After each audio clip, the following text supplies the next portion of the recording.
Et si l'effondrement de notre école n'était pas un accident? Et si ce n'était pas un échec, mais exactement le résultat recherché? Aujourd'hui, on va mettre en lumière le mécanisme qui a réduit l'école française et je vous préviens tout de suite, ce n'est pas une histoire de moyens ni de professeurs. C'est un choix politique, écrit noir sur blanc, à une date précise dans un texte européen que je vais vous montrer. Vous allez entendre un agrégé de lettres qui a enseigné 45 ans expliquer froidement pourquoi on fabrique des crétins. Et vous allez surtout entendre une professeure de français raconter ce qui se passe aujourd'hui dans nos salles de classe. Et notamment ce qui arrive à un prof qui a le malheur de mettre les vraies notes. Accrochez-vous parce qu'à la fin, je vous donnerai les trois seules choses qui protègent encore nos enfants.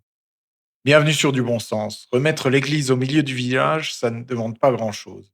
Encore faut-il oser en parler. Abonnez-vous pour que ma voix porte dans le plus beau pays du monde, la France. Commençons par la question de départ. Elle est brutale, elle est frontale, et elle est posée par Jean-Paul Briguelli, agrégé de lettres, 45 ans d'enseignement, auteur de La fabrique du crétin. Écoutez bien. Pourquoi fabriquer des crétins? Alors, il y a des raisons, historico-économiques, hein. Il faudrait remonter à ce qu'on appelle le protocole de Lisbonne. Lisbonne, retenez ce nom parce que c'est là que tout commence. Et écoutez la suite, c'est le cœur du réacteur. 1999-2000, qui décide, alors c'est une directive européenne, hein, là c'est facile à vérifier pour tout le monde, qui décide que nous avons besoin de 10 de cadres, 10 de cadres de haut niveau, bien formés et cetera, et 90 d'une main-d'œuvre, multitâche. Alors, allons vérifier puisqu'il nous invite à le faire. Les 23 et 24 mars 2000, le Conseil européen se réunit à Lisbonne, en session extraordinaire. Les chefs d'État et de gouvernement s'y fixent un objectif, et je cite le texte officiel. Faire de l'Union européenne l'économie de la connaissance la plus compétitive et la plus dynamique du monde, d'ici 2010. Ça sonne bien, hein? Ça sonne même magnifiquement. Sauf qu'il faut lire la suite. Parce qu'un an plus tard, la Commission européenne précise ce que ça veut dire concrètement pour l'école. Je cite son propre document. L'avenir de l'économie européenne dépend en grande partie des compétences et des citoyens. Et ces compétences doivent être mises à jour en permanence. Vous avez entendu le mot? Compétence. Pas connaissance, pas savoir, compétence. Et ça, ce n'est pas un détail de vocabulaire, c'est un changement de civilisation. Un savoir, c'est ce que vous possédez pour toujours. C'est votre bien propre. Personne ne peut vous le reprendre. La grammaire, l'histoire de France, les tables de multiplication, un poème appris par cœur quand vous aviez 10 ans, c'est à vous, jusqu'à votre dernier jour. Une compétence, c'est autre chose. C'est ce que vous savez faire, un instant T, pour un employeur donné. Et par définition, ça se périme. D'où l'obligation de la mettre à jour en permanence. Alors posez-vous la question très simplement. Qu'est-ce qui est le plus commode à gouverner? Un homme qui possède un savoir ou un homme qui doit sans arrêt se remettre à jour pour rester employable? Et pour ceux qui pensent que tout ça c'est du passé, une vieille histoire de l'an 2000, le 5 mars 2025, la Commission européenne a remplacé la stratégie de Lisbonne par une nouvelle stratégie. Son nom? L'Union des compétences. La compétence a officiellement remplacé la connaissance. Jusque dans le titre. 25 ans après, ils n'ont pas changé de cap d'un degré. Ils ont juste assumé. Et Brighelli explique parfaitement pourquoi ce modèle est né en ce moment-là. Regardez. Ce qui d'ailleurs correspond à l'état du libéralisme actuel, qui a rien à voir avec le capitalisme des années même 60, où on avait une progression globale des classes moyennes, etc., qui essayait de monter, et d'ailleurs d'une génération sur l'autre, très souvent, ça montait effectivement. Voilà le monde d'avant. Un monde où l'école faisait monter, où le fils d'ouvrier devenait instituteur, où le fils d'instituteur devenait ingénieur. Ça s'appelait l'ascenseur social, et ce n'est pas un slogan, ça marchait. Écoutez maintenant ce qu'il en reste. Là, actuellement, les classes moyennes savent, si elles ne le savent pas, c'est qu'elles sont vraiment au taquet, savent qu'elles sont en train de s'effondrer. Que par exemple, pour quelqu'un qui a une vingtaine d'années, l'accès au logement lui est infiniment plus difficile que ce que cela a été pour ses parents. Euh, Et là, chacun d'entre nous peut vérifier dans sa propre famille. Nos parents achetaient une maison avec un seul salaire. Aujourd'hui, à 25 ans, avec deux salaires, on n'a même plus l'apport. L'ascenseur ne monte plus, il descend. Et il descend pendant qu'on nous explique que tout va bien. Et c'est là que le raisonnement devient glaçant. Parce qu'à partir du moment où on a décidé que 90% des gens n'ont plus vocation à monter, la question de leur formation change complètement de nature. Écoutez, Donc, ces gens-là vont être, on va pas essayer de les former véritablement d'une façon supérieure, on va essayer de les former à minima. D'abord, ça coûtera moins cher, à tout point de vue, et ensuite, comme de toute façon, l'emploi à vie, c'est terminé, on va leur faire 10 boulots différents et cetera. Ils seront, comme on disait autrefois, taillables et corvéables à merci. taillable et corvéable à merci. L'expression date de l'Ancien Régime. Elle désignait le serf, celui qu'on pouvait taxer et faire travailler sans limite et sans son consentement. Ça vous rappelle quelque chose? En 1789, nos ancêtres ont fait une révolution pour en finir avec ça. Et voilà qu'un agrégé de lettres ressort le mot pour décrire l'école de 2026. Et il termine par la phrase la plus dure de tout cet extrait. Écoutez-la bien parce qu'elle explique tout le reste. Et en plus ils seront incultes, hein, et plus ils feront ce qu'on leur dira. Donc, supprimez l'école telle qu'elle était, remplacez-la par Cyril Hanouna et vous avez le résultat. Voilà, tout est dit. Un peuple qui ne sait plus lire un texte de loi ne peut pas contester la loi. Un peuple qui ne connaît plus son histoire ne peut pas comprendre ce qu'on est en train de lui faire. Un peuple qui n'a plus le vocabulaire ne peut même plus formuler sa colère. Et une colère qu'on ne sait pas mettre en mots, ça finit soit par une résignation, soit en violence. Jamais en politique. Et je vais vous dire le fond de ma pensée. Je ne crois pas que ces gens-là se réveillent un matin en se disant aujourd'hui, abrutissons la jeunesse française. Ce serait trop simple. Non, ils sont sincères.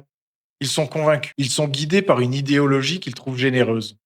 Ne pas stigmatiser, ne pas décourager, ne pas exclure, ne jamais mettre personne en échec. Et c'est exactement ce qui est mortifère. Parce qu'à force de ne vouloir que personne ne rate, on a construit un système où plus personne ne réussit vraiment. Bon, jusqu'ici on a la théorie, le grand mécanisme, le texte européen. Maintenant, on descend dans la salle de classe, parce qu'une professeure de français vient de raconter très calmement comment ça se passe concrètement. Et c'est là qu'on assiste vraiment à la fabrique du crétin. Écoutez, Ouais, moi, je suis professeure de français. On nous demande de ne pas compter l'orthographe, en tout cas de peu compter l'orthographe. Et bien sûr qu'au brevet, des copies peuvent se retrouver étant bien notées et n'est pas maîtrisée. on demande à une professeure de français de ne pas compter l'orthographe. Relisez cette phrase. C'est comme demander à un professeur de mathématiques de ne pas compter les erreurs de calcul, ou à un moniteur d'auto-école de ne pas compter les feux rouges grillés. Et le résultat est exactement celui qu'elle décrit. Des copies bien notées dans une langue qui n'est pas maîtrisée. Autrement dit, un diplôme qui certifie quelque chose qui n'existe pas. Et maintenant, écoutez ce qui arrive à ceux qui refusent. Il peut aussi y avoir, si on met la vraie note, un côté, peut-être désespérant pour ces élèves de se dire, Bah, c'est pas voilà, ça, on peut pas mettre la vraie ouais, on note. peut pas On peut mettre la pas vraie mettre note. la vraie note. Non, j'ai un collègue qui mettait les vraies notes, il a été convoqué. On peut pas mettre les vraies notes. Convoqué. Un professeur de français convoqué par sa hiérarchie, non pas pour avoir mal fait son travail, mais pour l'avoir bien fait. Pour avoir écrit la vérité sur une copie. Et attention, ce n'est pas une anecdote isolée, ni le témoignage d'une prof aigrie. C'est documenté, et par les syndicats eux-mêmes. En avril 2015, le SNES de l'Académie de Limoges écrit au recteur pour dénoncer la nouvelle procédure de correction du brevet. Je cite leur courrier. Il serait choquant que soit établie à l'avance une moyenne cible. Une moyenne cible, fixée avant même que les copies soient corrigées. Et le SNES national va plus loin. Dans un communiqué sur les épreuves du bac, il dénonce des professeurs qui ont découvert par hasard que leurs notes avaient été modifiées dans leur dos. Bien souvent, à la hausse. Modifiées, dans leur dos, par un simple clic, écrivent-ils. Les inspecteurs défont le travail de correction des professeurs. Alors voilà comment on fabrique un taux de réussite. Pas en formant mieux les élèves, en corrigeant les correcteurs. Et cette professeure, elle, tient bon. Écoutez ce qu'elle fait dans sa classe. Faut vraiment quand même essayer de garder de l'exigence. Moi, je n'ai jamais cédé. Voilà, je fais du Maupassant, je fais du Zola, c'est difficile. Voilà, votre Maupassant, Zola, ce qu'on appelait il n'y a pas si longtemps le programme normal d'un collégien français. C'est devenu un acte de résistance. Et écoutez comment elle parle à ses élèves, parce que c'est là que ça devient magnifique. exigence, elle est sur les textes que vous proposez, Oui. à vos élèves? Oui, puis surtout, j'ai un discours devant eux, je leur dis: «Écoutez, la vie vous fera pas de cadeaux, vous êtes dans le public, il faut travailler arrêtez d'avoir la flemme, arrêtez de me demander est-ce qu'on remplit les trous dans les exercices. Non, vous recopiez tout intégralement. La vie ne vous fera pas de cadeau. Voilà. Voilà ce qu'on devrait dire à tous les enfants de France. C'est la phrase la plus bienveillante de cette vidéo. Et pourtant, c'est la plus dure. Parce que la vraie bienveillance, ce n'est pas de mentir à un enfant sur son niveau. C'est de le préparer à un monde qui, lui, ne lui mentira pas. Et sur les exercices à trous, elle met le doigt sur quelque chose d'énorme. Remplir un trou, c'est reconnaître. Recopier une phrase entière, c'est produire. Entre les deux, il y a tout l'écart entre un consommateur et un citoyen. Un QCM, ça se coche. Une dissertation, ça se pense. Et elle finit par nommer le vrai coupable. Et voilà, et je les traite comme les enfants. Ils y sont prêts à cette exigence Oui, quand on fixe les règles? oui. Ah, mais complètement, complètement. Et c'est pour ça que j'en veux beaucoup à l'institution parce que je la trouve d'une bienveillance coupable. Une bienveillance coupable. L'expression est parfaite. Et je la reprends à mon compte. Parce que c'est exactement ça, l'idéologie de nos élites. Une gentillesse de façade qui condamne les enfants qu'elle prétend protéger. On ne met pas les vraies notes pour ne pas décourager. Et on envoie des gamins au lycée sans savoir écrire. On supprime le redoublement pour ne pas stigmatiser. Et on fabrique des adultes qui ne savent pas lire un contrat de travail.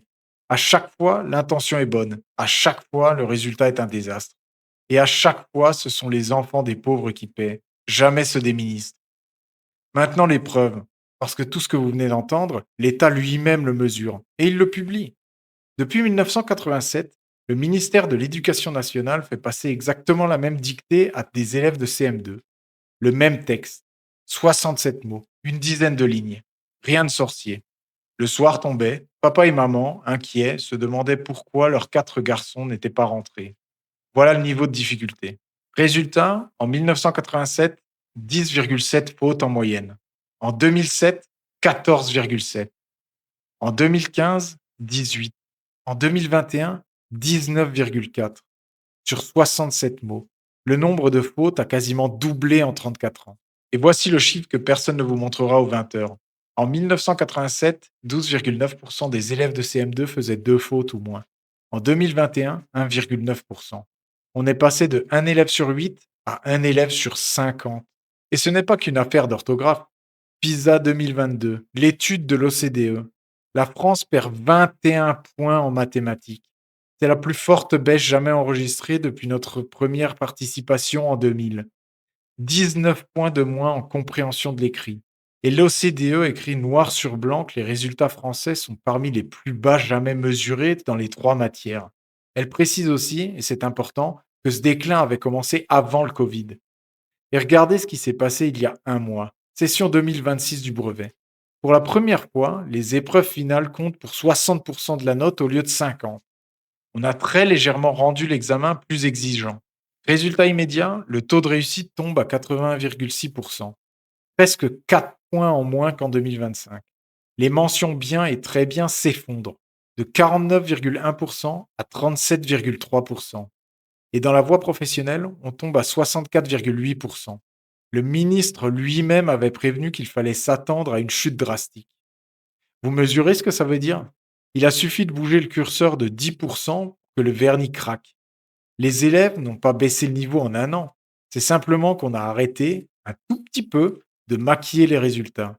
Et ce que ça révèle, c'est que l'écart entre les diplômes distribués et le savoir réel est un gouffre. Bon, le constat est posé. Maintenant, la vraie question, celle qui nous concerne tous. Comment on protège nos enfants là-dedans? Et je vais être très clair. Aujourd'hui en France, pour avoir un enfant avec une tête bien faite, il n'y a que 3 leviers. Et ils reposent tous les 3 sur nous, pas sur l'État. Premièrement, les forcer à lire.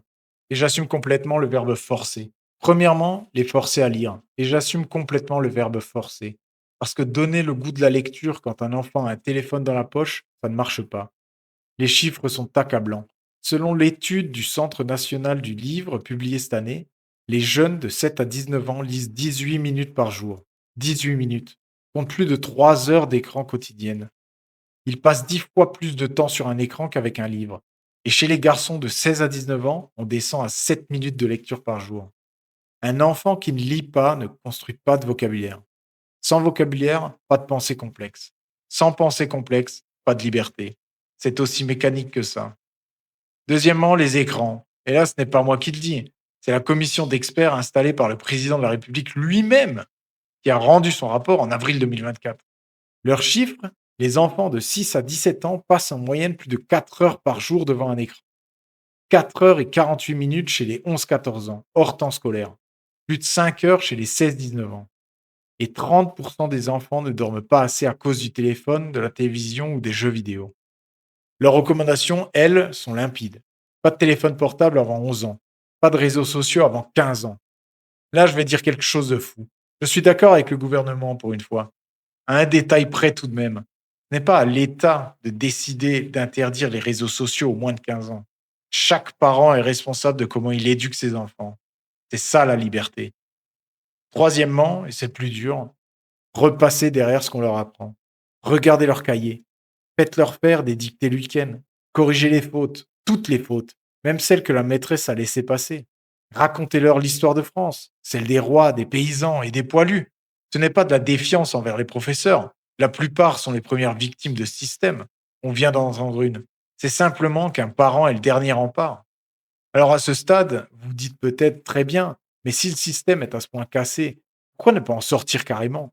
Pourquoi ne pas faire l'école à la maison? Excellente question. Et la réponse va vous éclairer sur la nature exacte de ce régime. Jusqu'en 2021, l'instruction en famille était un droit qui datait des lois Ferry de 1882. Vous déclariez en mairie, l'inspection contrôlait et c'était réglé. Puis est arrivée la loi du 24 août 2021, dite loi séparatisme. Et cette loi a fait une chose très simple. Elle a transformé un droit en autorisation. Concrètement, aujourd'hui, vous devez déposer un dossier auprès du rectorat chaque année, entre le 1er mars et le 31 mai, en justifiant votre demande selon des critères stricts. État de santé, handicap, pratique sportive intensive, itinérance. Et si le rectorat dit non, vous scolarisez. Point final. Le résultat, chiffré par la Cour des comptes elle-même en juin 2025, on est passé de 72 369 enfants instruits en famille en 2021 à 30 644 en 2025. Près de 42 000 enfants en moins. Une chute de plus de la moitié en 4 ans. Le taux de refus, lui, est passé de 11% pendant la période transitoire à 23% en 2024-2025. Et le meilleur, c'est la Cour des comptes qui l'écrit. Les critères varient d'un rectorat à l'autre. Les écarts de taux de refus entre académies restent importants. Et ça s'explique en partie par des approches différentes dans l'analyse des dossiers. Traduction, selon le département où vous habitez, le même dossier passe ou ne passe pas. Alors regardons les choses en face. Un droit vieux de 140 ans, exercé par 0,6% des familles françaises, a été verrouillé au nom de la lutte contre le séparatisme.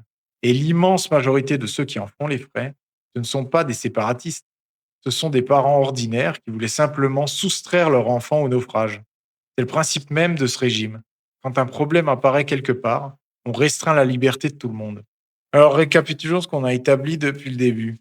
En mars 2000, l'Europe a décidé de faire de nous une économie de la compétence, ce qui voulait dire, en réalité, remplacer les savoirs par des compétences périssables. 25 ans plus tard, la même Europe a rebaptisé sa stratégie Union des compétences, au cas où on n'aurait pas compris. Pendant ce temps, les fautes ont doublé. La France s'effondre dans tous les classements internationaux. On demande aux professeurs de français de ne pas corriger l'orthographe. On convoque ceux qui mettent les vraies notes. On modifie les copies dans le dos des correcteurs et on a fermé aux familles la dernière porte de sortie. Ce n'est pas un échec. Un échec, ça se corrige. Ça fait 25 ans que ça dure, avec des rapports, des chiffres et des alertes tous les ans.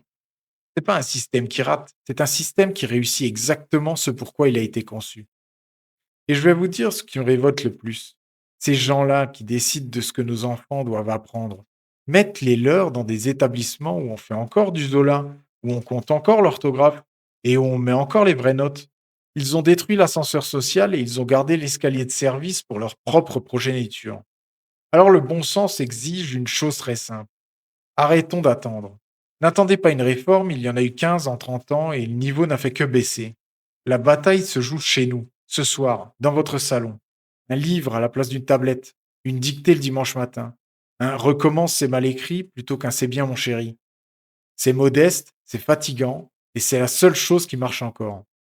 Parce qu'un peuple instruit, ça ne se gouverne pas comme on veut. Et c'est précisément pour ça qu'on a cessé de nous instruire. Abonnez-vous et partagez cette vidéo en masse à tous les parents et tous les grands-parents que vous connaissez. Et dites-moi en commentaire, Combien de fautes vous auriez faites à cette dictée de CM2? Moi, je l'ai relu 3 fois avant d'écrire le script.